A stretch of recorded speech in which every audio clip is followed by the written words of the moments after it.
Samantala, binudol umano ng isang lola ang isa ring lola sa Talisay, Cebu. Sa Cebu rin at Davao City naman, nahuli ka magkabi-kabilang rambol. Narito ang unang balita.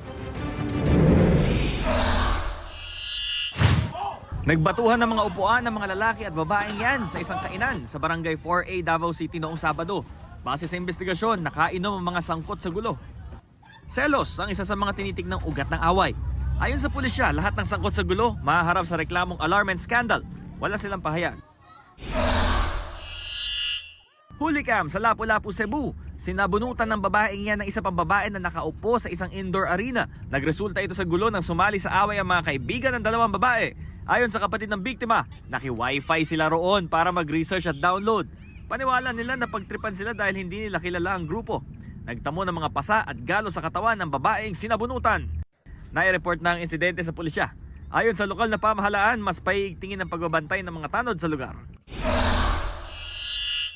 Sa Cebu pa rin, isang babaeng senior citizen ang inaresto sa Talisay City dahil sa umano'y pambubudol sa kapwa senior citizen.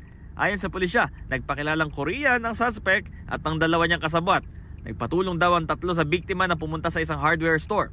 Pagkagaling sa hardware, doon na raw kinuha ng mga suspect ang mahigit 200,000 pesos na pera ng biktima at mga alahas.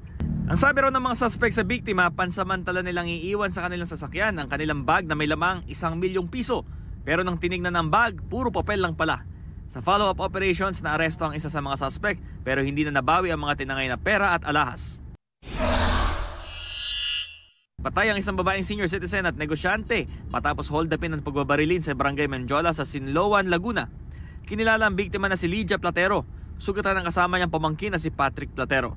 Ayon sa Siniloan Police, hinarang ng mga nakamotorsiklo ang tricycle na sinakyan ni Lydia at minamaneho ni Patrick.